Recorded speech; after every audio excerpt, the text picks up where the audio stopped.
I relocated to a smaller, rural Illinois town back in 2017, and I knew just one person there. Being a bit of an introvert, I found it difficult to make acquaintances, especially because I was unmarried and in my early 20s and lived in a town where most people were retired. I was referred to an older couple, possibly in their early 50s, who were in need of a dog sitter by my friend, Clara. She believed it would be an excellent opportunity for me to establish some relationships while residing there. We had scheduled a meeting at their home so I could get a feel for the area and get to know the pets. The house had a brick ranch design from the 1970s, was quite old, and was partially collapsing. I didn't mind because I enjoyed exploring abandoned houses. The couple seemed strange, but the pets were adorable. They were amiable enough, but instead of looking me in the eye when I spoke to them, they would do more of a full body scan, as though assessing me. Additionally, they would lead me to rooms without saying much during the tour, simply open the doors, give me a look, and then shut them. I should also add that they have a side company selling firearms out of their house, which I didn't mind at all. However, there were cameras everywhere outside, in the living room, kitchen, office, garage, backyard, driveway, kitchen table, etc. They informed me that because of their business, it was only for insurance. I felt a little uneasy about it, but my main goals were to get some money and establish some kind of relationship in this place. Then it was time for me to visit and observe the dogs. I settled in since I had been working from home and they had been gone for a week. I set up my workspace in their office, which had a monitor with cameras outside on display, so I could see the entire home. This was sort of great, because I felt a little comfortable being by myself on a decent-sized property in the middle of nowhere. I should also mention that the house was backed up to the woods, and that the dogs had a doggy door that allowed them to go outside all the time. The first night went well. I saw that one of the cameras monitoring the driveway went dark on the second night. I went to check in case the camera fell or something, but I didn't give it much thought because Wi-Fi in rural places is spotty. I heard the dogs get off the ground as I approached the door, rushed desperately to go out the dog door, and begin barking. Like mad. Remember, it's around 10 o'clock at night, so I became anxious and wanted to get the dogs back inside. The dogs were barking uncontrollably at the same location at the section of the fence that backs up to the woods, so I went to the back door. Even though I didn't see anything, I had to find a way to calm down and get the dogs inside because I had seen enough scary films to start getting anxious. Treats then. I managed to get them back in, then used a rather heavy chair to block up the dog door before calling it a night. I had to start working before I could feed the dogs because I woke up late the following morning. However, I soon realized they were no longer at the front of the bed. There was silence in the house. They didn't react when I stood up and yelled their names. They were simply going about their business in the garden when I arrived at the rear door. Then it dawned on me, when I barred the door, how did they get out? When I turned to my right and saw that the chair I had moved in front of the dog door was now sitting in the room's corner, my heart fell and all the blood rushed out of my brain. Panic struck right away, so I called my friend Clara to let her know what was going on and to ask her to come over as soon as possible so we could do a tour of the house together. I knew that the dogs could not possibly move the chair more than 5 feet. She visited regarding after 20 minutes. I hurried to the front door and opened it for her. Neither of us found anything or anyone when we went room by room. It simply didn't make sense. She made an effort to persuade me that perhaps I didn't have it pushed over as much as I believed. For the next 4 days, I decided to just push through on excessively high alert and take it for what it was. After Clara left, I resumed my job. The day was calm and pleasant, and I started to unwind once again.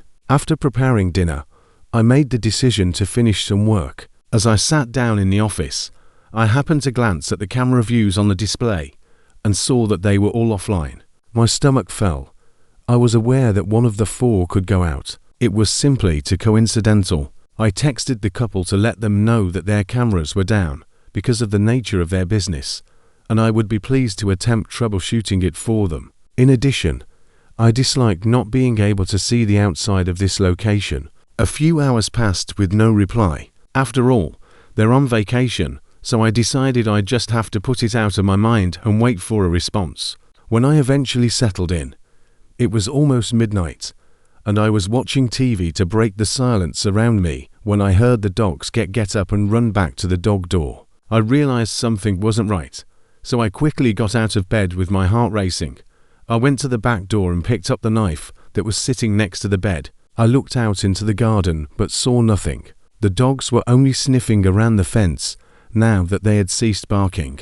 I heard a thump coming from the other side of the house, so I did that whisper yell to get them back in. I had to decide quickly, since I was frozen, investigate what the hell just dropped, or try to get the dogs inside. I brought the dogs in just in case they were pursuing an animal. I didn't want them to be sprayed with skunk or anything.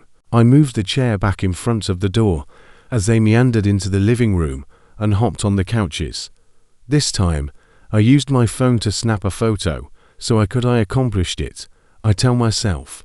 When I heard the thump sound as I was walking to the back room, I froze. I'm not sure if anyone else can relate, but there seems to be a slight shift in the vibe when someone is around. The stillness of the silence is broken by a white noise that isn't breathing or movement. I felt it, though, even if you don't. I was not going to be the person who kept looking for the precise location where this was coming from. "Who's there? What are you doing here?" I asked, and there was silence. I then yelled out the names of the couple who lived there to check whether, for some strange reason, they were in their own house at midnight when they weren't allowed to be. But I was met with silence once more. I didn't want to bother Clara because she has a spouse and a child. I decided to call the police as my next course of action. However, I had a wave of shame in case it was insignificant. They would consider me to be a fool. I moved back into the hallway leading to the room, closed the door as quietly as I could, and locked it. With my phone in one hand and a knife in the other, I went to sit with the dogs in the living room. I was unable to decide what to do. Approximately 20 after a few minutes, the wife texted me, "Hi, don't worry about the cameras. You're safe." This caught me off guard because they were in Florida and it was almost 2 in the morning. Additionally, I didn't even bring up safety as a concern.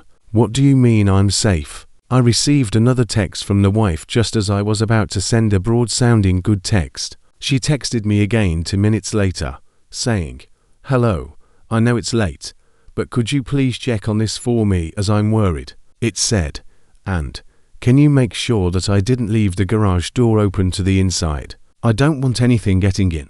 The door she's mentioning is in that back room. I didn't want to go back in there for obvious reasons, so I just didn't respond and pretended like I was asleep. I didn't answer, but I got up to check, knife and phone still in hand.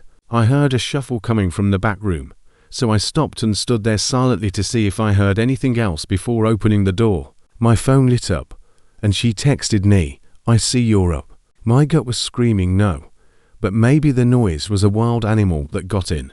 "Would you kindly check in?" I was immobile and didn't realize there were cameras in the living room and hallway.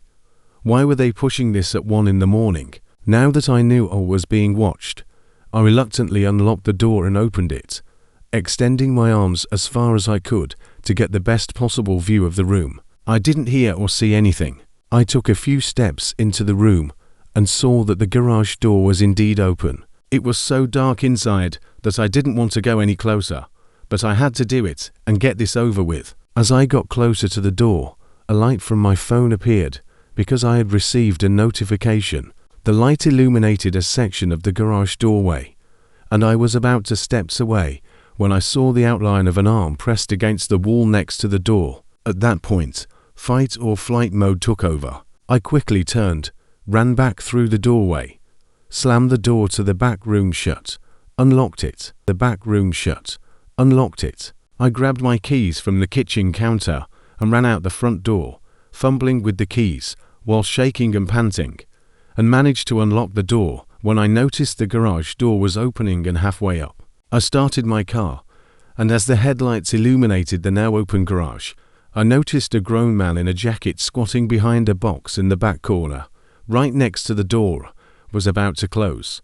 Without wasting any time, I floored down the driveway in reverse and drove straight to the police station. I sobbed and told them what had happened, and they promised to send a unit to check out the house. I sat in my car at the police station and texted the wife about what had happened, because they had access to the cameras and might be able to see if someone was inside.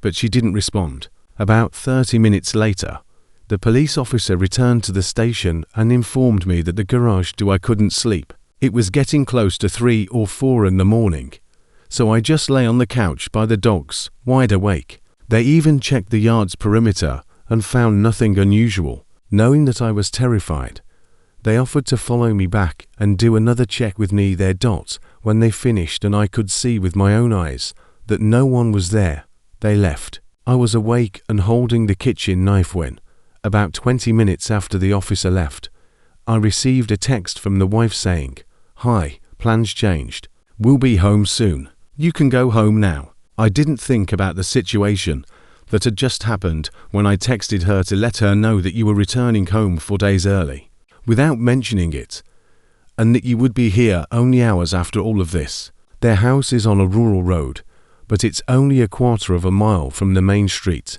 so I picked up my belongings and headed out. Halfway to the stop sign, I noticed a car without headlights pull into their driveway. I texted the wife, saying, "Someone just pulled into your driveway," as I was leaving. Almost instantly, I got a text back that read, "I know, the dogs barking in the middle of the night were probably warning me that they had been driving on the path behind the house. They turned off the cameras, so I couldn't see their stealthy movements on the property while I was inside, unaware, and I never heard from them again. They were setting me up. They had been in the area the entire time." I work as a barman at a bar and restaurant in a suburb just outside of Baltimore, and I'll try my best to explain. My friend apologized profusely, saying she had no idea how strange they were, and that she'd only known them as occasionally visiting the local diner. She said that after that incident, they never came in again. I'm 30 now, and I still have trouble with the entire situation. I know I'm okay and safe, but knowing that I was just seconds away from God knows what is a feeling. I am not sure why things are done that way, but I assume it has something to do with management being frugal and trying to avoid hiring waiters. It's a busy place with a unique setup. There are no waiters, just bartenders like me and the cooks in the back. You have to order food or non-alcoholic drinks at the bar, and when they're ready, you grab them from the counter. In any case, it keeps things moving quickly, which I actually enjoy. For some reason, the place is very well liked, even though I don't think it's particularly noteworthy. The atmosphere is lively most nights with great music, a buzzing crowd, and a standing area near the DJ booth where people gather to dance and chat. The high energy vibe and constant flow of customers make the job fly by. Since I enjoy meeting and conversing with new people, the gig is ideal for me. I would probably go crazy if I had to wait a long time between serving customers, but that's just me. I'm sure some people are the opposite. That night began like any other. It was a weekend, so it was going to be extremely busy and I was prepared. Eventually, the bar began to fill up with patrons. That particular group of kids just kept ordering round after round of tequila shots faster than I could queue up the salt and limeys. It's always chaos when they take over the bar. One of them was so plastered that he was the same pickup queue on me like 3 times. I was running around doing my thing when I saw an elderly couple enter and take a seat at the booth in the restaurant's corner. At first glance, there was nothing unusual about them. I just found it intriguing that two people of that age would want to come into such a boisterous place. However, I didn't have much time to think about it, so I returned to work. Fast forward to maybe 30 to 60 minutes later, I was halfway through pouring a line of gin tonics when I noticed the couple again. My hands continued to work, muscle memory taking over, but for some reason my mind was fixated on them. At that moment, it dawned on me that they had not placed any orders, either for food or drinks.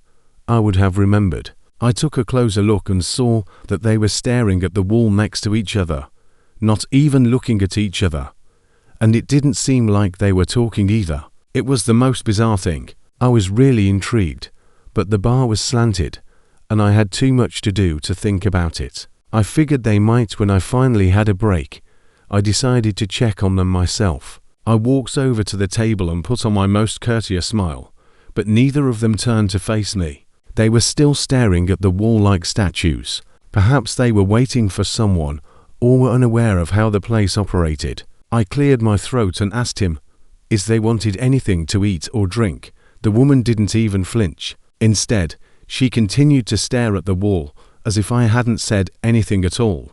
The man turned his head slowly, as if he were moving in slow motion, and when his face emerged, I felt a chill go through me. His skin was wrinkled and pale, and his eyes were nearly sunken into his face. He didn't say anything, just stared at me and shook his head once, firmly but silently. Something about the way he looked at me made my stomach turn, so I muttered something in response and hurried back to the bar. After that, I had the strangest feeling in my stomach. Those people didn't even belong in this century, let alone this bar. I didn't look over at that booth for a long time, and eventually things started to slow down a little, and I remembered the couple. I looked over impulsively, almost dropping the glass I was holding, and they were both staring at me. I made direct eye contact with the woman, but she never looked away. I don't think I've ever felt more uncomfortable at work than I did at that moment, so I looked away and pretended to be busy, trying not to freak out completely. By the time I looked back, the booth was empty, and I was relieved, as cruel as that may sound, that they were gone. By the end of the evening, I was still thinking about it, so I decided to ask my co-worker Karen if she had noticed anything unusual as I cleaned the bar and said goodbye to her. When I asked her about the couple, she gave me a confused look and said she didn't know what I was talking about. I looked at her blankly and told her that I was talking about the elderly couple sitting in the corner booth, to which she shook her head and said she didn't remember seeing anyone like that. She then jokingly asked me if I was hallucinating, which made me laugh playfully, but on the inside, I was going crazy because I knew what I had seen. When I asked her if she was certain, she crossed her arms and listed at least 10 random people who had placed food orders that evening along with their outfits. I laughed again and complimented her memory, but as I mentioned earlier, I was dying inside. By the time we locked up, I started doubting myself. I was walking to my car when I saw something that almost caused me to drop my keys in terror. 2 shadowy figures were standing under a single street light across the street. I knew it was them, and I wanted to scream, but I was unable to do so. Without waiting another second, I leapt into my car, locked the doors, and drove off the lot without taking another look. The drive home was terrible, and I was trying not to cry the entire time. I kept saying, "Oh my God," over and over. I had so many questions. Had Karen missed them in some way? Were those people even real? Was I losing my mind? I was unable to describe it. I felt like I was losing my mind. This narrative doesn't have a satisfying conclusion, which I wish it did. Those were folks I never saw again. I never received any sort of justification. I doubt I ever will. If I make any mistakes about the story I'm going to tell, I apologize beforehand. My closest friend told me this several times a few years back. It's one of those stories that, even after hearing it several times, you can't get rid of. The father of my acquaintance worked as a logger, more precisely as a tree saw operator. For those who are unaware, a tree saw is a huge device that can cut down enormous trees and cut them into precise lengths.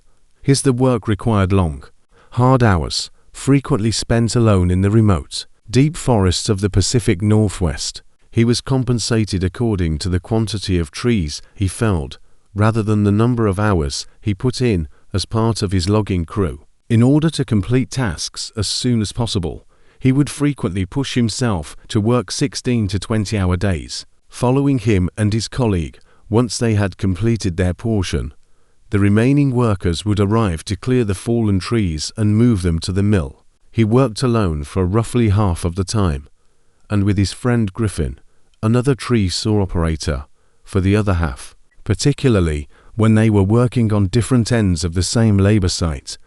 They communicated via radios. Griffin and my friend's father were sent to an isolated work location up on a mountain some years ago. Just getting a route broad enough for their vehicles and equipment to reach the location took the company more than 3 weeks. By the they were situated in a rather barren area of the mountain when they started working. After 10 days of steady progress, they began to hear odd conversation on their radios. Initially, the sounds were muffled and sounded like incoherent, feeble, static-filled moans. They attempted to change channels, but the conversation followed them regardless of what they did. The peculiarity of it is evident to anyone who has used a conventional radio. When you're changing channels, it should be impossible for anyone to follow you. The voices grew clearer as they ascended the mountain, although they were unable to hear entire talks. Based on what they both agreed, that there was something strange about the tone of the conversation snippets that they could hear. The material was incomprehensible, yet at times it sounded almost casual, according to my friend's father. Additionally, they began to notice odd indications that others had been there before them. Small improvised tents, haphazard containers, and footsteps in the ground. They were in a location that was almost unreachable, as I mentioned earlier. These findings were therefore extremely disturbing. Nobody ought to have been up there. Griffin once summoned my friend's father over after seeing a tent tucked down just off a trail. They made the decision to look into it. They discovered a duffel bag full with the most unsettling items imaginable and a single sleeping bag inside. Duct tape, rope, several pairs of children's pants, and rough drawings of children being abused. Even pictures of a fresh apple, suggesting that the owner had visited recently. Griffin wanted to get ready and go right away. My own ever the workaholic, the friend's father urged that they complete the task. They decided to continue working and decided to restrict radio communication to emergencies only. They sat in the camper that evening, unable to get rid of the fear that loomed over them. They could hear fragments of a discussion as the radio came to life once more. Between two males, they were gathering firewood and water while discussing unremarkable topics. However, the understanding that these my friend's father was probably alarmed that there were men attached to the tent. My friend's father was going crazy, but Griffin wasn't. My friend's father made the decision to confront them the following evening. He snatched the radio and demanded to know the men's identities and purpose when he heard them discussing gathering shrubbery for a fire. The men did not answer, and the radio instantly fell silent. The quiet was almost more unsettling than the conversation. My friend's dad's announcement of their arrival infuriated Griffin, and after a brief disagreement, they decided to escalate the situation the following day. Griffin woke up my friend's father around midnight, whispering that there was a person outside the camper.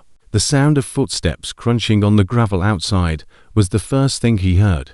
With his heart racing, he reached for his rifle and discovered it was empty. He didn't know where his ammunition was. Griffin was unarmed, and considering where they were, it seemed absurd to call the police when they heard the camper. They both sat motionless. Door handles tremble. The door didn't completely swing inward, but it creaked open. There was no ladder or stall to ascend their high-altitude camper. The scratching started after that. The door's exterior has lengthy, purposeful scrapes. A torturous for minutes went by. At last, my friend's father gave Griffin a nod, indicating that he would investigate. With a torch in his trembling palm, he made his way silently towards the entrance. He was hit across the face by a knife as soon as he got to the door, which suddenly flew open. He was in excruciating discomfort. He tumbled out of the camper and struck the ground forcefully. A man was on top of him, pressing the knife on his body. Before he could regain consciousness, he was repeatedly kicked in the head by another man. Griffin, without hesitation, he jumped out of the camper and used a knife to tackle the man. The man Griffin had tackled got to his feet and followed the second as he ran into the darkness. They vanished into the woods. After Griffin assisted my dad's friend in getting back into the vehicle, they traveled for 2 hours to the closest hospital. It wasn't good.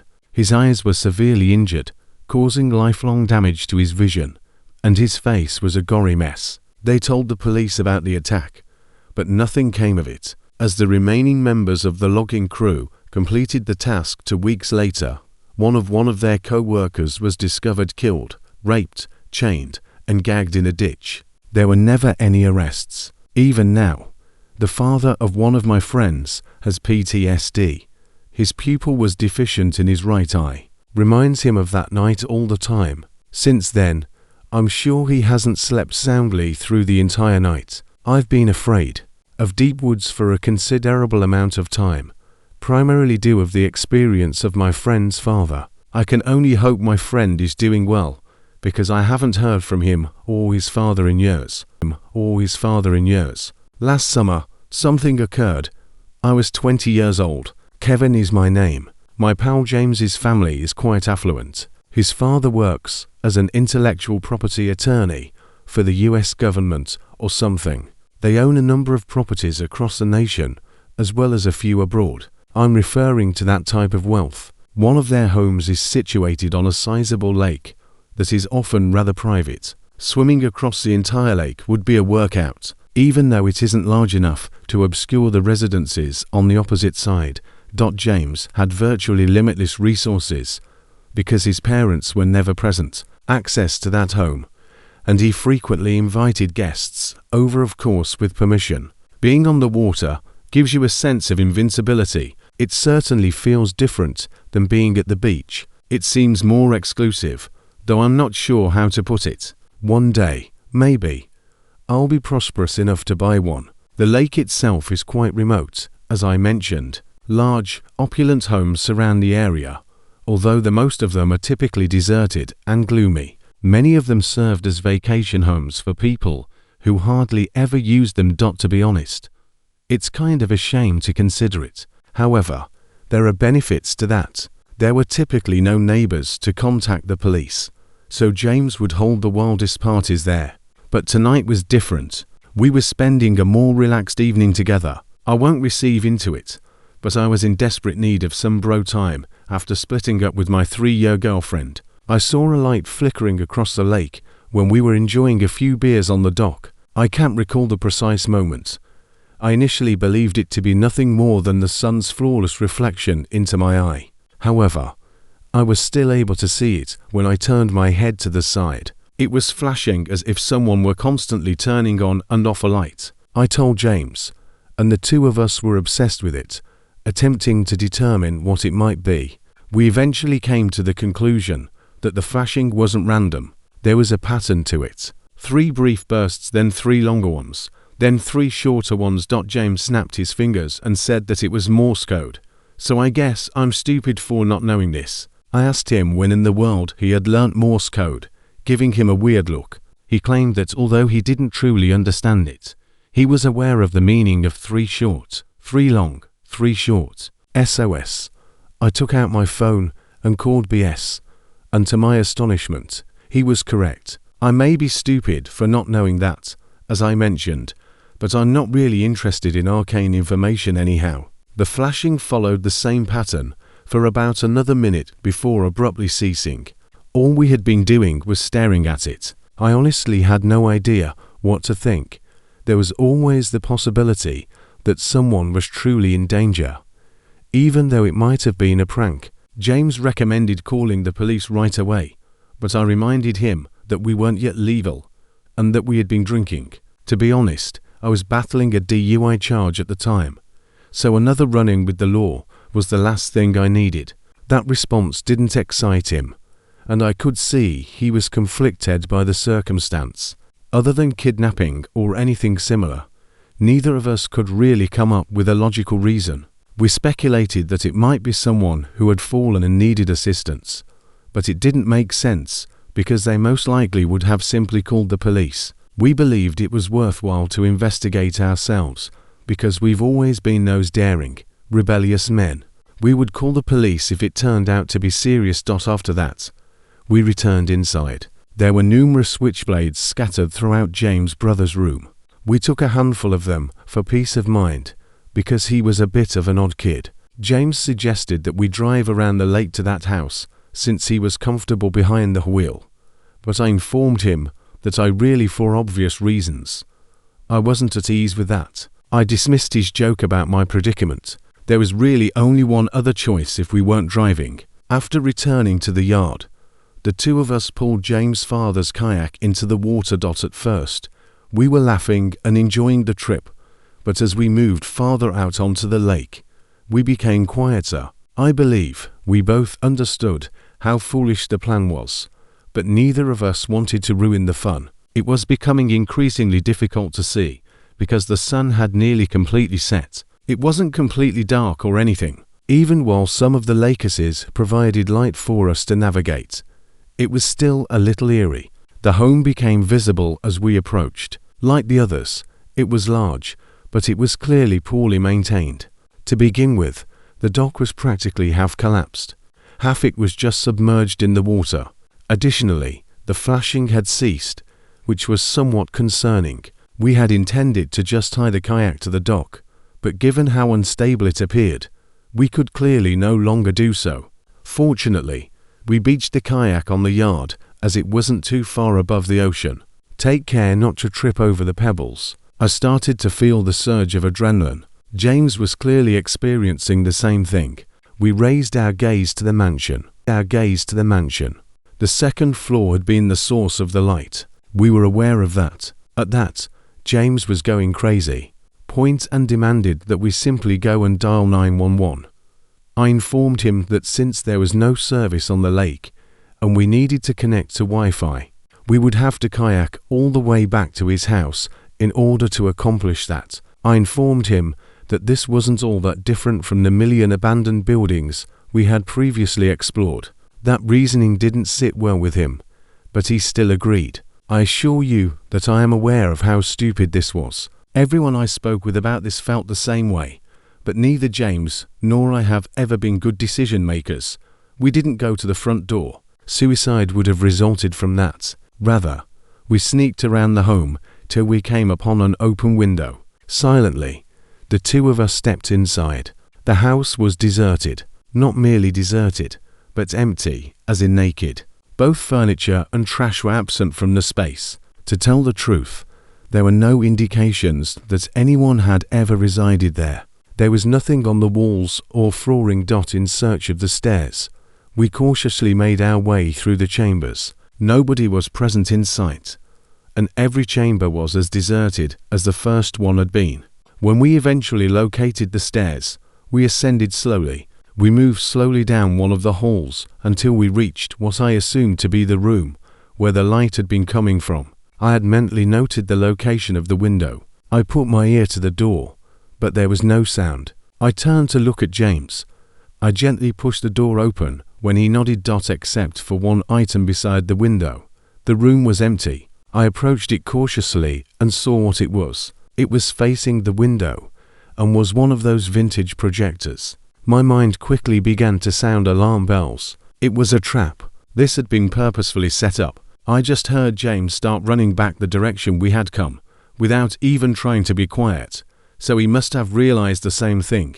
Without another thinking, I turned and went with him. I heard a door, probably a wardrobe door, swing open from the room I had just been in. We ran down the stairs, and then there were loud thumping noises. We ran back through the house to that first window after descending the stairs. I was the next to jump through after James. I heard those footsteps running down the stairs from behind me once more. I was making my way through. I didn't even glance. James was already down near the lake's edge when I managed to squeeze through the window and run to catch up. I heard him swear as I was sprinting to catch up to him, and I immediately understood why. The kayak had vanished. I turned to see someone running at us from the side of the house. I was having trouble processing what I was witnessing. He moved quickly. He was large and undoubtedly an adult, but I was unable to get a close look at him.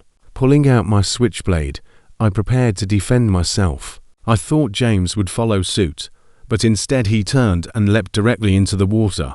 Hoodies, trainers, everything. I didn't even consider it. All I did was follow. I didn't care that the water was frigid. In an attempt to combat the scorching feeling in my arms and legs, I swam as quickly as I could. The light from James's house appeared to be miles away, but we swam towards it. On pure adrenaline, we survived the seemingly never-ending swim. I believed I had hypothermia by the time we hauled ourselves onto James Dock. I don't believe I've ever felt so chilly. We hurried inside, shut all the doors, and made a police call. They arrived after nearly an hour. To be honest, it was a little ridiculous. When they did, they went directly across the lake to look into. They spent some time there, but when they returned, they informed us that nobody was there, exactly what I had anticipated. They verified that this home had been deserted for many years. No indications of recent occupation, no equipment, no footprints, no personal items, nothing. Merely a vacant home. They weren't pleased with us. Why didn't you give us the entire thing? Make the initial speech. When James' parents learnt, they became even more enraged. Let's just say that after that, I wasn't invited back to the lake house. James informed me that his parents were threatening to file a lawsuit against the town for permitting anything like that occur, and the police for not to look into it further. For my part, I'm still unaware of what transpired that evening. I have no idea who was in that house, why they created the trap, or what they would have done if we hadn't fled. I don't believe I wish to. The majority of my pals concur that it was a trap and believe that the person responsible for the entire scheme in their mind until the very last moment. I just don't want to consider what would have happened if they had followed through on their plans. All I wanted was a new beginning when I moved into my new home. I won't go into the specifics, but let's just say that I had a difficult relationship with an ex that prevented me from remaining in my former city. Early in life, I encountered considerable wealth and made some poor choices with the ladies I surrounded myself with. A lesson was discovered. My new neighborhood is lovely, peaceful, low crime, and primarily populated by families. I was drawn to this area in part because of how widely spaced out the residences are. However, the property next to mine is considerably closer for some reason, closer to one another than the majority of the other properties are. The house next door is enormous, by the way. I initially believed I could accommodate a family of 10. To be honest, I initially thought that a large family, complete with grandparents, lived there. However, I could not have been more mistaken. I was not going to be a nasty neighbor, despite my best efforts to keep a low profile. I made it a point to introduce myself to everyone in the community. I chose to introduce myself to my neighbors next door last. For whatever reason, I was unable to explain why. Everyone else I encountered seemed incredibly kind and sincere. 90% of them, I would estimate, were parents of small children. Indeed, given their level of achievement, they were all a little terrifying. Appeared to be. It was more of a personal worrying, but I wasn't sure how a younger man like myself would fit in with such a community. Having spent the day striking up conversations with strangers, my social energy was largely depleted. When I finally met my neighbor next door, I knew that if I simply returned home, I would never will be just as eager to meet them. I simply accepted it and proceeded to stroll up their driveway. I had grown used to having a middle-aged person greet me. I was therefore a little surprised when a young man with a mullet opened the door. He appeared even younger than me, which was rather unexpected. I swiftly got better and continued with my introduction to the neighborhood. As I continued, he gave me a huge smile and interrupted me before I could say anything more. Something like, "Oh, wow," was what he said. A person born inside my decade. What a pleasant surprise. I vented to him about how uncomfortable I felt as a late-20s single man amid so many families with children, laughing as I said the same thing. I shouldn't worry about that, he assured me, and I was rather relieved that the majority of the residents kept to themselves. I should stop over for a drink someday, he said, introducing himself as Damon. Hell, why not right now? I responded, shrugging my shoulders. I anticipated that he would chuckle and ask me inside. Rather, he appeared to be searching his living room as he peered over his shoulder. Then he came back to face me and said he wanted he could, but he had a lot of work to do. He slightly lost his smile when I asked him what he did for a living, because it seemed like a typical follow-up question to what he had said. I found it a little odd that after giving me a peculiar look, he smiled and simply said finance, without going into further detail. I asked whether he had any housemates and assured him it was fair enough. He surprised me by telling me that he lived there alone, which I found completely absurd considering how large the place was. We continued to converse for a while, minutes, and before returning inside, he offered me his phone number. He appeared like a fairly laid-back person, so I was thrilled that someone my age lived here. However, I couldn't get over how strange it was for someone like him to live alone. Indeed, I was practically doing the same thing, but you have to remember that my home wasn't even half his size. In any case, I returned home and carried on with my life. That was almost half a year ago. After that, nothing particularly noteworthy occurred for a few weeks. A few days after he gave me his number, I texted Damon to attempt to arrange something, but he would constantly gripe about how busy he was and how he was sad that we couldn't spend time together. I eventually gave up on him, not in an antagonistic manner, but rather in a you-do-you manner. I'm not the kind to go out of my way for someone who doesn't appear interested. I never observed anyone entering or leaving Damon's home. No guests, no gatherings, no females, nothing. His car was constantly in the driveway, so I found it odd that he never even had takeaway delivered. I honestly never saw him leave the house, so I had no idea what he ate. The man was a ghost. I work from home, and if you're wondering how I knew so much about Damon's lifestyle, my office is on the 3rd floor, which has a view of his property. I know it sounds compulsive and a little unsettling, but I couldn't resist occasionally glancing over at his house because it was only a short distance from my monitor. It was a Wednesday night. I can still clearly recall that. The sound of loud music awakened me up at around 2 in the morning. I probably woke up so easily since I sleep with my windows open. I initially believed that I was dreaming or that it was a part of a really vivid dream, but I was mistaken. There were about 7 automobiles parked in Damon's driveway when I got out of bed and looked out my window. It was obvious. He was throwing a party. Don't misunderstand me now. I'm not the kind to gripe about noise. I've attended a good number of house parties, but this one was steady. Volume was crazy. In the middle of the week, I decided to simply approach him, knock, and request that he decline.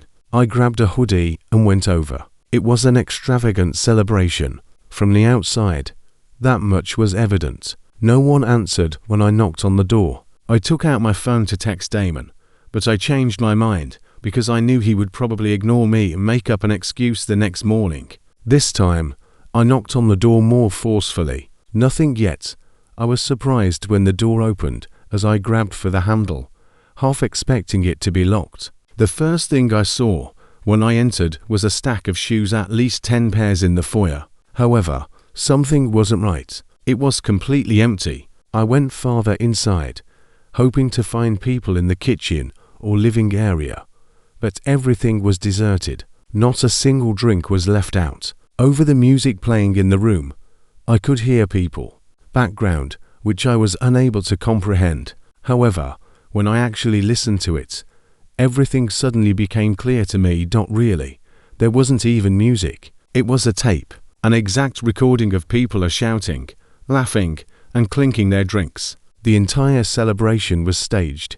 Everything, however, I didn't understand that. The cars and the shoes were remained unexplained. That house was inhabited. There was no doubt about that. I needed to know what was happening, even if I should have turned around at that moment. I stealthily made my way through the home until I came upon a door that looked a little off. I carefully opened it, and it descended to the basement. Something told me what I was looking for was downstairs, but I'm not sure how I found out. With the exception of a very little light emanating from somewhere I couldn't see, it was completely dark down those steps. Going down there was pointless. Even though I understood it, I went ahead and did it. When I reached the bottom of the stairs, I took a glance around. Somewhere further down in the basement, another door was the source of the light. As I approached it stealthily, I began to hear a different sound that I had missed previously due to the music. It had a nearly mechanical sound. It was this repetitive, hard grinding that sounded like a buzzsaw or heavy machinery. I drew near enough to be able to see through the crack. 3 were present. There were people standing there staring at something out of sight across the room. All of them appeared to be much older than Damon. They wore thick rubber gloves, protective eyewear, and heavy-duty work attire. Additionally, even though I had seen all those, I noticed that they were wearing what appeared to be work boots. Additional shoes upstairs. In a different situation, I would have thought they were construction workers. It was too far away for me to see what they were staring at, even though I really wanted to. I was just standing there for a few seconds when I began to detect the terrible scent of bleach or some sort of cleaning solution. For me, that's what worked. I began to feel like my life was in jeopardy because of this terrible pit in my stomach. I am unable to describe it. I tried to be as silent as possible as I turned to go. As the light behind me abruptly decreased as I made my way back to the stairs, as if someone had closed the door. I felt the door even though I couldn't hear it over the music. I ran as quickly as I could up the stairs. I bolted out the front door after running through the house. I didn't go straight to my house. I reached the backyard by jumping my own fence. I locked my side door after sneaking in. Even though my heart was racing, I couldn't possibly tell Damon or any of those other guys that I had been prying. After gathering myself, I made sure all the lights in my office were out before heading upstairs. I peered across at Damon's house while crouching beneath the window. Nobody was present. However, a few minutes later, the front door sprang wide, and about 8 males spilled out, looking about the street, driveway and yard. But they weren't with Damon. Everyone appeared older, just like the first guys I had seen, so I could tell. Some of them appeared to be having a disagreement, but I was unable to understand what they were saying. I thought they were going to start fighting in the street after one of the men actually shoved another. But they didn't. The music abruptly stopped when they all returned inside. Attempting to make sense of what had just transpired, I stood by the window. I considered phoning the police, but I wasn't sure what to say. There was no genuine crime I could report, and the music had stopped playing. The fact that none of my other neighbors objected to the loud music baffled me, especially given the majority of them had kids. I reasoned that Damon would have known it was me if they hadn't been able to hear it, and I had phoned the cops. As well as the shoes, I didn't know what that was either of the two. Everybody I had seen had boots on. Did they bring additional pairs of shoes to store in the entryway? Then, I didn't know what to do, and I had too many questions. I simply went to bed. I woke up the following morning and peered out the window of my bedroom. All of the cars, including Damon's, were gone. I walked upstairs in an attempt to finish some work, but I was unable to focus and kept glancing over at Damon's house every 5 seconds. His automobile wasn't there for several hours, so I made the decision to take a stroll. I largely wanted to take a few discreet peeks through his windows, but I also wanted to clear my head. But nothing. Days went by, and Damon, or at least his car, still hadn't shown up. Every day that went by left me perplexed. I approached my other neighbors directly, because I was still perplexed as to how they had managed to sleep through all the ruckus that evening. I visited many homes to find out whether anyone had heard about the party he hosted a few nights prior. Even after I explained whose house it was coming from and how late it was, nobody understood what I was talking about. I felt like I was losing my mind. That was several months ago. The absurd thing is that Damon hasn't come back yet, and it's obvious that no one is taking care of his house because the grass is getting incredibly long, and there is an unused stack of parcels hanging against his front door. I'm not sure how to interpret this. It might be nothing, but unless it was illegal, I don't think someone would go to such efforts to hide what they were doing with a false party. But would someone really overlook something as crucial as shutting the front door? As they went to such lengths. Perhaps that was the point of contention between the two. Really, I don't know. And I feel like I'm part of some big conspiracy or something, because none of my other neighbors seem to be upset by it. I understand that I'm paranoid, yet I still have a lot of questions. If Damon ever comes back, I'm debating whether or not I should go ask him directly. Evan is my name. My age is 28. I relocated to a little Alabama hamlet called Chatham following my divorce. Other than my parents' home, I didn't really have I moved into my grandfather's former home since I had nowhere else to go. He bequeathed the property to us after his death a few years ago, situated on 10 acres encircled by forests. It is roughly 10 minutes outside of town. Outside, it's very silent. I thought that would be fun. It's an old house. No matter how high the temperature is, the place always feels a touch chilly due to creaking wood floors and stuck doors. However, I had no better choice, and it was free. The initial evenings were typical. I cleaned and unloaded. I had a beer and sat on the porch all evening. It was quiet. There was no traffic, only the occasional owl and the wind blowing through the trees. But then the sounds began. On the 7th night, I heard it for the first time. It was about midnight when I went to bed. I heard whistling outside while I was on the verge of falling asleep. It was merely a sluggish, broken melody that I didn't recognize, off-key. It sounded like someone whistling while strolling through the woods behind the home. I assumed it was a hunter or an inebriated neighbor, but it still unnerved me. It occurred once more the following evening. The song and time were the same, but it sounded closer this time. I turned on the porch light after getting out of bed, but nobody was there. Using a torch, I stepped outdoors and looked around the garden. Nothing. There were no footprints or sounds of someone fleeing, just the sound of whistling receding farther into the forest. I made an effort to ignore it. I just stayed in bed and attempted to sleep through it for a few nights. But the whistling would always begin at 117 a.m. I am aware that sounds like a random number, but I can assure you that it was always somewhere around 115 or 119. It worked like clockwork. I began to wonder if someone knew I was out there by myself and was intentionally playing tricks on me. I gave the sheriff's office after a few days. Deputy H, an elderly deputy, emerged. He has worked there for a long time. He became quite silent when I explained what was going on. Word for word, "Your grandfather used to call us about the same thing," he remarked. Claimed that late at night, always in the spring, someone was whistling about the property. Nothing was ever discovered. I assumed he was simply growing older. But you're also hearing it now. I was shaken by that. I was unaware that my grandfather had to cope with this. Deputy H instructed me to stay inside after dark and to keep the doors locked. I began doing that, as if I wasn't already. I examined each window twice. I even placed chairs behind the doorknobs one night. But each night the whistling continued to get closer. I heard it behind the shed one evening.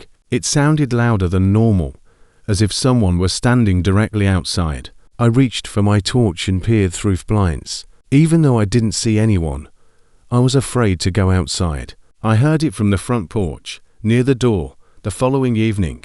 There are 3 lengthy whistles, followed by quiet. It came from beneath the floorboards the following evening. It sounded like someone was in the crawl space, whistling up through the vents.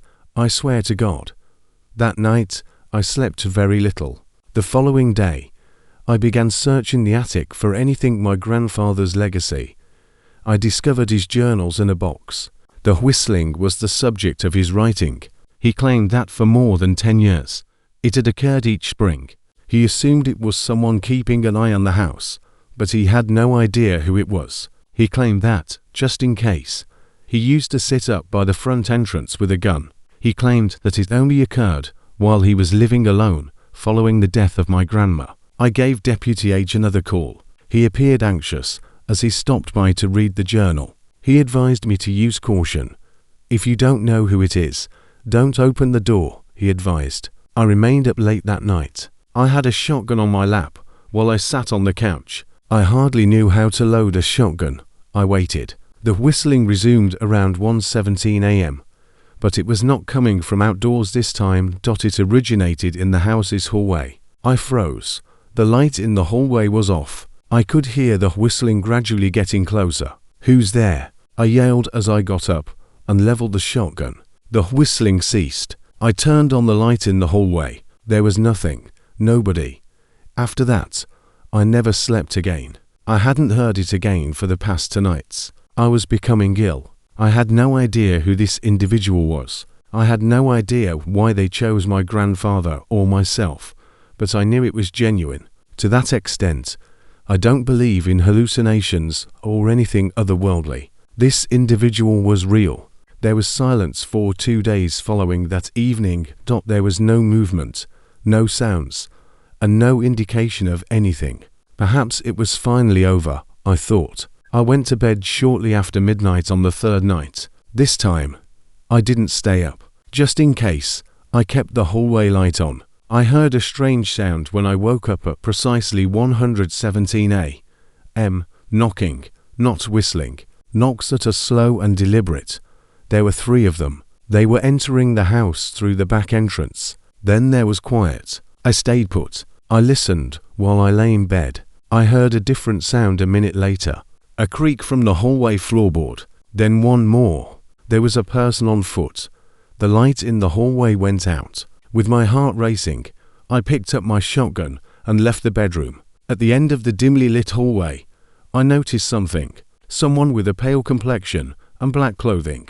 They were merely observing me while remaining motionless. My hands were trembling as I hoisted the shotgun. My mouth was dry as I attempted to talk. My hands were trembling as I hoisted the shotgun. "Don't move," I yelled. In a trembling voice, I caught a glimpse of someone slowly raising their leg and turning, as though they were going to run in the dark.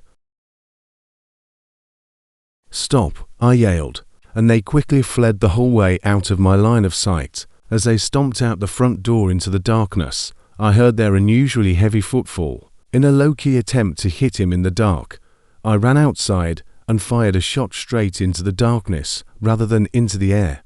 "Don't come back," I yelled.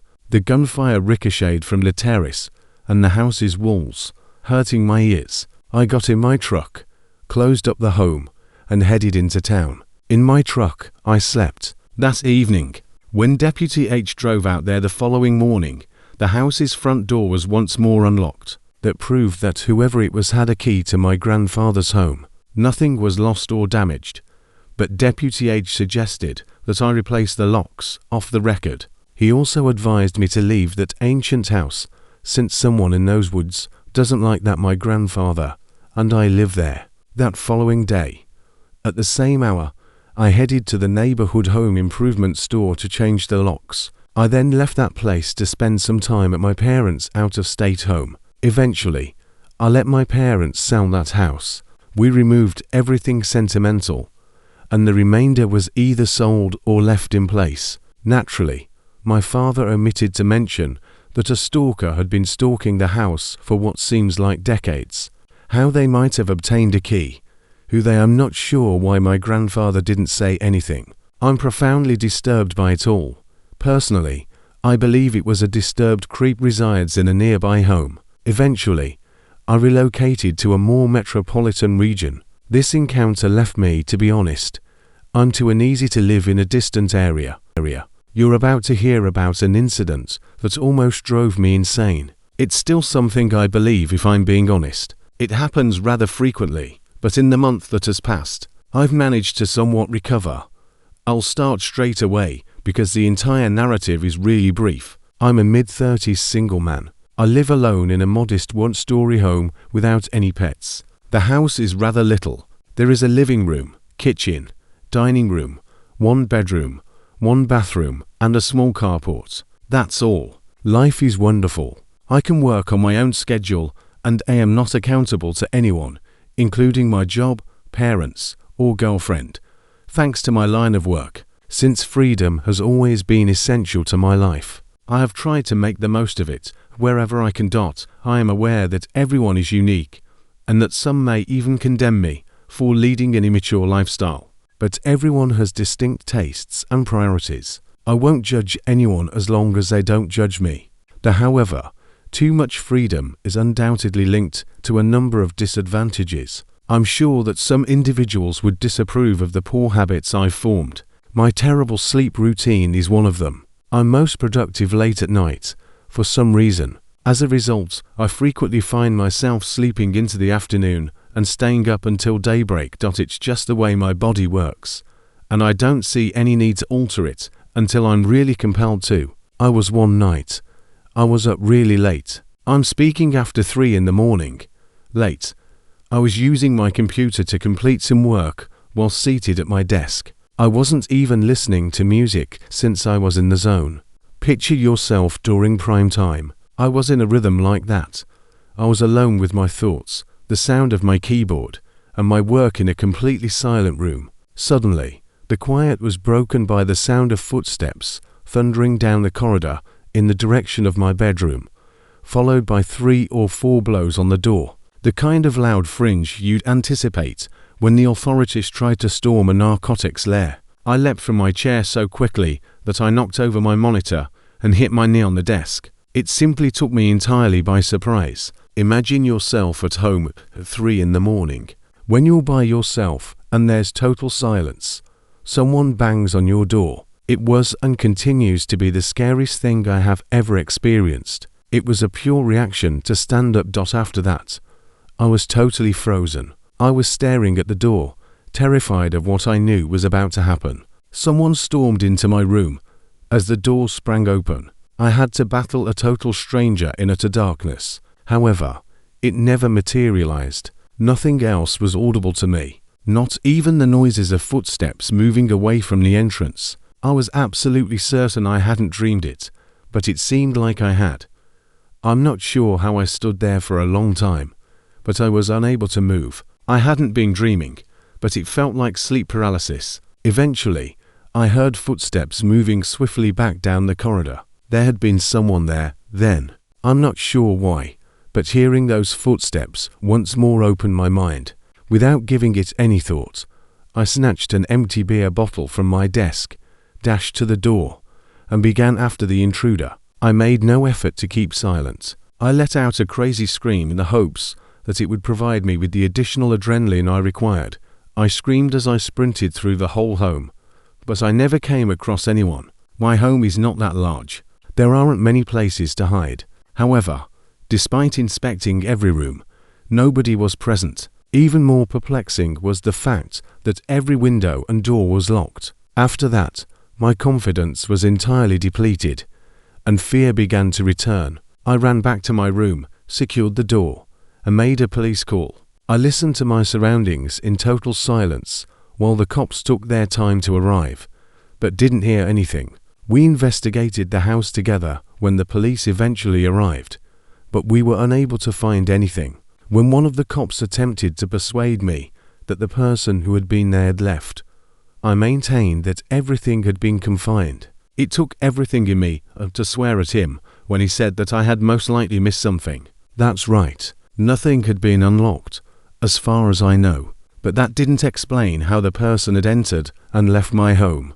Unless I had dreamed it, which I am certain I didn't, I was a psychiatric wreck for the following week. My mind will not acknowledge that I had envisioned anything so clear that I couldn't think of a method that somebody might have entered and left my home. Now that I'm considerably better, there was a period when I struggled to eat, sleep, work, and everything else. Even now, the only possibility that comes to mind is that I somehow failed to notice an unlocked door or window in my home. Even so, however, I have no idea why anyone would break into my home in order to flee. I am employed by a company that preserves properties. In essence, we take care of foreclosure properties by securing, cleaning, and winterizing them. If there has been vandalism, we may even board them up. Although the work isn't glamorous, it pays well. All right, it's also quiet for the most part. In homes that once belonged to long dead people, you spend a lot of time by yourself. Sometimes it's depressing, sometimes it's just dull, but occasionally you find a home that feels disturbing. I was given the task of clearing out a property in a rural area of upstate New York in 2020. It was one of those places that was dying. Just one petrol station. Half of the shops were closed, and the roads were overgrown and damaged. The house itself was a modest one-story building along a dirt road, with forests and overgrown foliage on 3 sides. There are only trees and quiet, no other houses in the area. The documentation stated that the house had been foreclosed upon following the death of the owner, an old woman, and that no one had come forward to claim the estate. It had been more than a year since the utilities were turned off. Cataloguing any leftover stuff, emptying it, and securing it for the winter was our task. Around 9 in the morning on a Monday, I arrived with my entire equipment in a little box truck. The house appeared undamaged from the outside. The roof is intact. The windows are closed. The door is shut. However, there are a lot of weeds and vines growing up the porch. The front door had expanded in the frame, so I had to force it open. However, everything appeared somewhat ordinary once inside. The furniture was worn, and the air was stuffy and dusty. Then the phone at work rang. I was surprised because I didn't have a signal. The phone buzzed even though I had already checked and found that I had no bars. The caller ID had no number on it. All it stated was unknown caller. When I responded, there was nothing, just a static-like crackling sound. I hung up after saying hello twice, assuming it was an error. I started working. I always begin by taking pictures of every space and object. Old furniture littered the living room, a few framed paintings and lace drapes. It brought back memories of my grandmother's home. China figures, doilies, and heavy furniture. There was an odor in the hallway, not decay, but rather dust and mildew, with a hint of metallic. 3 bedrooms were present, with the exception of a sagging mattress on the floor. One had been stripped naked. Another was obviously a sewing room, with a dusty machine on the desk and thread spools all over the place. When I looked more closely, I saw that there were old newspaper clippings on a corkboard. The majority of them were obituaries. Scissors were used to cut out dozens of them, which were then carefully pinned to the board. I didn't recognize any names. Everything is local. I moved on. There was a rotary phone in the master bedroom. Bedside table. Since I hadn't seen one in years, I recall pausing and gazing at it for a moment. The phone was off-white, yellowed with age, and had a lengthy, coiled wire. The line had been broken long ago, so it would never ring again. I proceeded to the loo. My phone rang once more at that point. Once more, it said unknown caller. This time I paused. I grabbed it, went into the hallway, and responded. Once more, nothing. However, this time, I heard a whisper after roughly 5 seconds, really soft. It was so quiet that I could hardly hear it. It stated, "Don't answer the phone in the bedroom." The cue then died. My heart was racing as I stood there still. There was complete silence in the house. All of the windows were closed when I checked. There was no indication of forced entry, and no one was outside. I initially believed that I had been tricked. Anybody would think that. Perhaps one of the other crew members was playing with me, but nobody else was aware of my early arrival. Once more, I had no signal. I looked at my phone. After 1 bar, nothing. As if it flickered between existence, I attempted to contact my supervisor, but the call was unsuccessful. I made the decision to complete the task swiftly. In the living room, I began packing away loose stuff, figures, books, and dusty glasses. However, I felt strange and like I was being watched the entire time. I kept looking down the corridor, half expecting to see someone. The phone rang a 3rd time after that. Not my phone, though. The bedroom's rotary phone dot from across the house. I heard it. The chambers reverberated with a high-pitched mechanical ring. The phone ought to have been dead. The connection was broken. There was no service and no dial tone. Nevertheless, it sounded like an antiquated bell. I moved gently in the direction of the bedroom. I'm still holding my phone. It kept ringing. I entered the doorway. The receiver trembled a little with every ring as the phone rested on the nightstand. I was not going to answer the phone. Eventually, the rings ceased. I retreated from the room. I wanted to go, but I still had to check the basement because part of my duty was to secure the property. I was on the verge of giving up, but something kept me going. Perhaps it was pride. Perhaps I simply didn't want to acknowledge my fear. In the kitchen was the basement door. I slowly opened it. With a torch in hand, I descended the creaking stairs. I detected the scent of rust and mold. Old paint cans, and some damaged ones, were arranged on shelves along the wall. Furnishings. There was a little table in the rear corner. It has a more recent model of cordless phone. It was dusty and made of grey plastic, and a pile of yellowed notebooks next to it. I grabbed one and leafed through it. There was a name, a date, and a brief sentence on each page. Lena H. July 3, 2019. Rang once, but no one picked up. Carl M. September 12, 2019. Picked up and cautioned him. This is more how it was. Many entries. As I gazed around the basement after dropping the notepad, my heart felt like it had fallen out of my body. I hurried back up the steps, glancing behind me the entire time, heart in my throat, fearing that I wasn't alone down there and that someone was watching me from any corner in the darkness. I didn't complete the task. I immediately returned to the office by car and submitted my report. I kept some things from them. I simply stated that the place was dangerous and that there might have been squatters or meddling. Another crew was given the task. 2 days later, Mark, one of the other guys, texted me. That morning, he had gone out to complete the task. I hadn't explained exactly what had happened to him. The phone in the bedroom with no service rang. While I was in there, he wrote in his message, "What the hell?" I dialed his cell phone at work. He informed me that he was so terrified that he didn't answer the phone in the house right away. Mark reportedly quit abruptly the following day and never came back to work. He's not dead or anything. To be honest, I looked him up on. He ultimately put content on Facebook, but I never heard from him again. I'm not sure what else he saw in the house, but it must have been something horrible enough to make him want to leave this position. My supervisor did report the possible squatters to the police after Mark left, but they were unable to locate anyone inside the residence. Everything about that house, including its location, its spooky, run-down interior, and the phone calls to my cell phone, the voice on the line, and the ringing of that blasted house phone, I felt as though I was in a real horror film. It has to be one of two things, I promise. A sophisticated nasty joke, or an equally complex trap. Nasty joke, or an equally complex trap. My mom had recently remarried. Therefore, we needed more room. So when I was 10 years old, my family moved into a larger home. The property was in a peaceful neighborhood with lots of trees, and it was nicer than the one we had previously lived in. I believed that I would be content there. Everything appeared regular at first, but then small things began to happen that gave me the impression that something wasn't quite right with the house. At the end of the hallway was my bedroom. It featured a wardrobe that was deeper than my last one, and to large windows that looked out onto the backyard. I enjoyed it.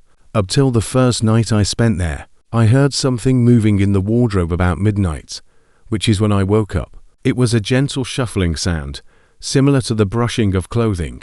I convinced myself it was just the house settling as I gazed at the wardrobe. I know it sounds corny, but the majority of people, even kids, would think that tiny noises emanating from various parts of a house are just normal everyday sounds. However, I noticed that the door had moved. It shook like if someone had lightly pressed on it from the inside, but it didn't swing open. I was frozen.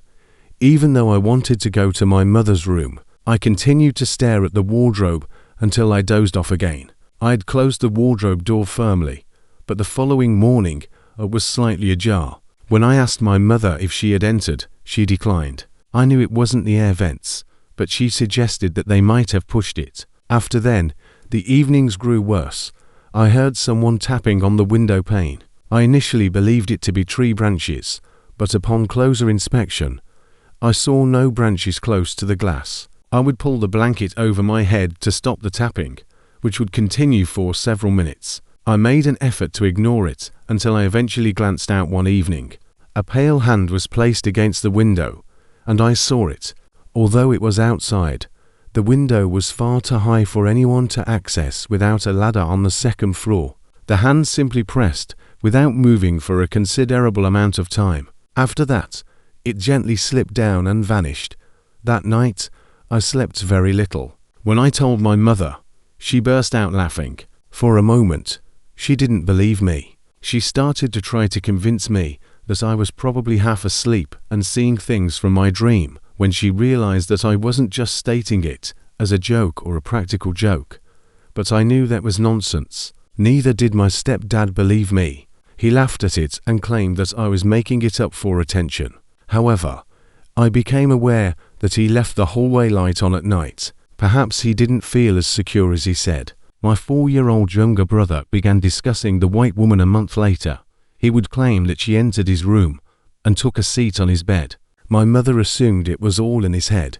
However, I heard him screaming one evening. He was huddled up under his blanket, sobbing. When I ran in, he claimed that the white woman had been standing at his door, staring at him.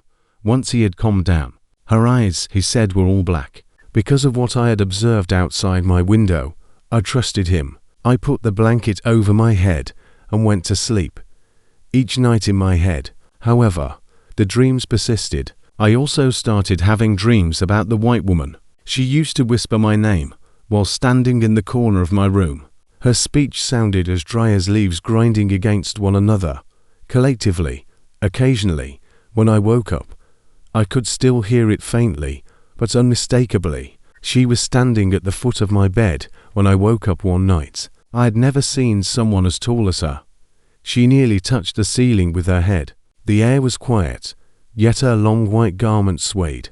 Her face was as pale as chalk, and her hair was stringy and black. Her eyes resembled vacant black holes. I opened my mouth to scream, but nothing came out. She was gone when I opened my eyes again after closing them. However, the door to my wardrobe was ajar. I was unable to access my wardrobe after that. When I pleaded with my mother to let me sleep in her room, she told me that I needed to develop my bravery. She probably didn't want to acknowledge that she was afraid. There was a storm on the worst night, a strong wind and a lot of rain. My window was creaking when I woke up. I noticed that the window was slowly opening. I could see the lock turning on its own even though it was locked. I watched the white woman climb in when the window fully opened. She didn't move like a human. She drifted. Her feet never made contact with the ground. She drifted over to my bed and lowered herself until her face was directly in front of mine. Her icy breath touched my skin. Once more, she whispered my name, and this time I out the loudest scream I could. When my mum and stepdad ran in, the window was shut and closed, and nobody else was present when they turned on the light. They screamed at me for frightening everyone, but I could tell they were concerned by the look on their faces. That portion of the story is strange because I can't clearly recall what transpired between my shouting and the moment I saw that woman floating towards me. The closest explanation I can think of is that I briefly blacked out before remembering shouting and my parents running into the room. My window was shut once more, giving the impression to others that it was merely a nightmare. My parents thought it was that. For a while, I believe my mother began taking me to therapy because they were concerned for me. I never grew accustomed to that house, even though we continued to live there for 3 more years. My brother ceased to speak about the white woman, but I believe it wasn't because she stopped coming, but rather because he was too afraid. At night, I occasionally heard him sobbing and yelling, "Leave." I believe he simply didn't want to be coerced into attending therapy. I still feel afraid to get up to use the loo or fetch water when it's storming at night. I'll have a look. I keep an eye out for anything tall that might be hiding in the room's corners. It demonstrates how these kinds of things continue to affect you as an adult. If it weren't for it, I would be more willing to accept that it was just night terrors. The fact that before my younger brother ever brought up the white woman, I noticed that hand on my glass. I suppose this is just one of those strange, inexplicable events. When I drove up into the mountains to see an old acquaintance I hadn't seen in a while. This occurred in early December of 2 years ago. I'm Jeremy, and he goes by Scott in the story. Although we had been friends since middle school, he and his family moved to a tiny mountain village following graduation. We gradually drifted away over the years. He stayed up in the Highlands, while I stayed in New York City for work. We never got into a fight or anything. We simply stopped staying in touch with one another. I was thus both excited and a little melancholy when he suddenly contacted me and suggested that I come over for a weekend. He claimed that because the snow enhanced the rustic rural atmosphere, it was the ideal time to visit. I thought catching up would be enjoyable. I drove a little more slowly because of the ice conditions, which made the trek up the mountain take longer. The sun set at 400 p.m. and there were hardly any other vehicles on the road because it was December. It was quite dark when I arrived at his residence. On the edge of the mountain, he resided in one of those ancient wooden homes. There weren't many houses in the area. They were all dispersed, distant from one another. He resides in a ski-friendly environment. If only I could go skiing. The first thing I noticed when I parked into his driveway and he walked outside to welcome me was that there was something strange or odd about him. Since I hadn't seen him in years, I reasoned that perhaps I had simply forgotten how he looked and behaved. However, his speech seemed slower than usual, and he frequently paused between phrases as if he had forgotten what he was saying. The house was comfortable, but quite vacant when he assisted me in carrying my stuff inside. A couch, a table, a few chairs, and some antique-looking wall decor are the only pieces of furniture. He said that because the couch folded into a pull-out bed, I could spend the weekend sleeping on it. That's okay, I told him. Across from the couch was a long, dark corridor that led to a bathroom and to vacant guest rooms, which he stated were unoccupied since his grandparents had recently passed away. He informed me that he was now living alone here. There was no light in the hallway at all. The doors and the end were both open. I could only see this completely black rectangle extending into the back of the house from the couch. It wasn't really frightening, but for some reason it made me uneasy. We had a brief conversation about the past that first evening, but it felt weird. His mannerisms and general demeanor had become more socially awkward, but I attributed this to the fact that anyone may become a little strange for years of living alone in the mountains. He hardly made eye contact, and it seemed like he was constantly glancing towards the corridor. He went upstairs to his bedroom when it was time to go to bed, and I set up the couch. I was anxious in the dark, so I left a light on near the hallway.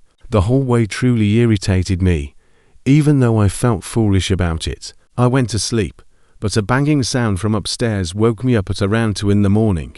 It didn't take me long to realize that they were swift footfall moving across the floor above me. It sounded like someone running from one end of the room to the other, pausing, and then running once more. After around 20 seconds, the footsteps simply stopped. I waited for the sound of a door opening, closing, or anything else, but nothing happened. Despite feeling a little uncomfortable, I ultimately went back to sleep.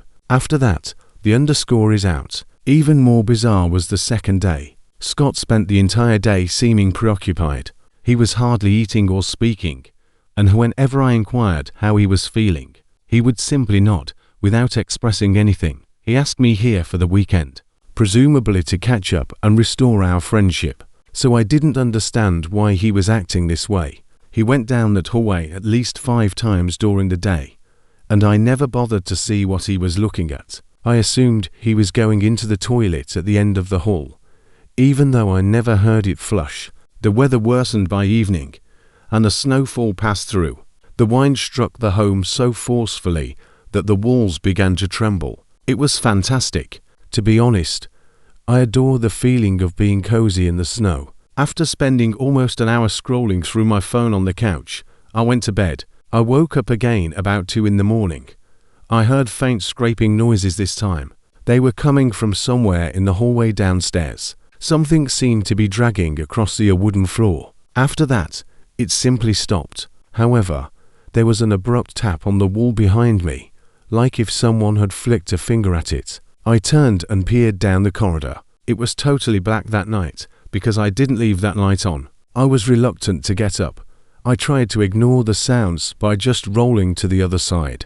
I kept telling myself, old house. I did go back to sleep, and the next thing I recall was waking up in the morning. The worst night was the third. By this point, I was often uncomfortable in the house, and I frequently saw Scott staring at me for extended periods of time without saying anything, as if to see if I had noticed anything. The snowstorm was expected to linger until dawn, but I was on the verge of departing early. Scott went upstairs early after supper, and I stayed up talking on my phone, beginning to wonder why I had come at all. After a while, I arranged a couch and took a seat.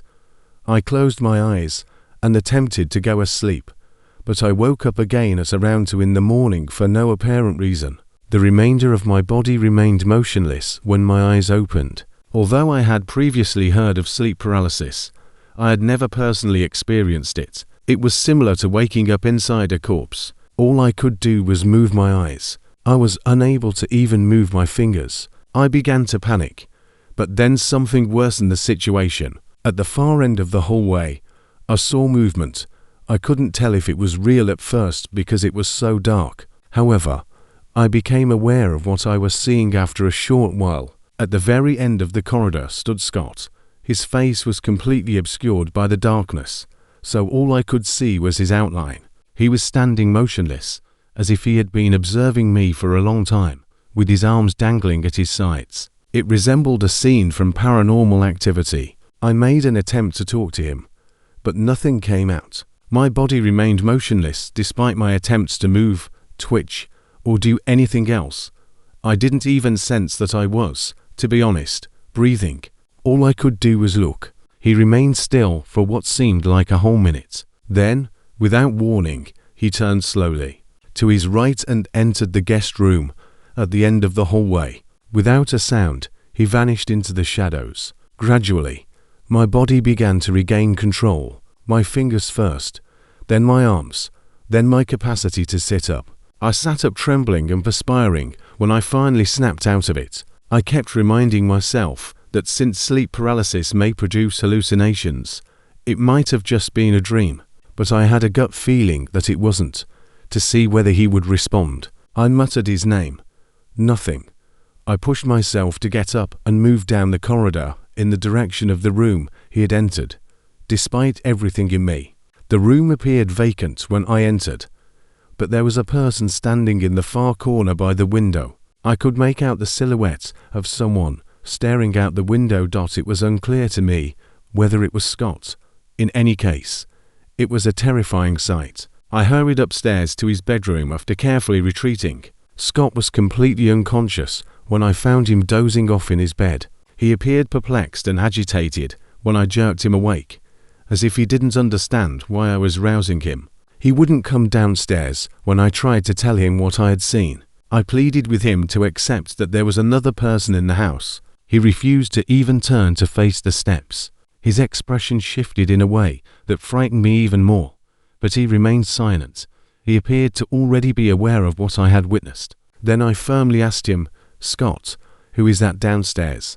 And he just looked at me and shrugged his shoulders. I made the decision that I was done at that time. The hour and the snow didn't matter to me. I hurried downstairs to pack my belongings. I continued looking in the direction of the corridor, half expecting to see the same figure there once more.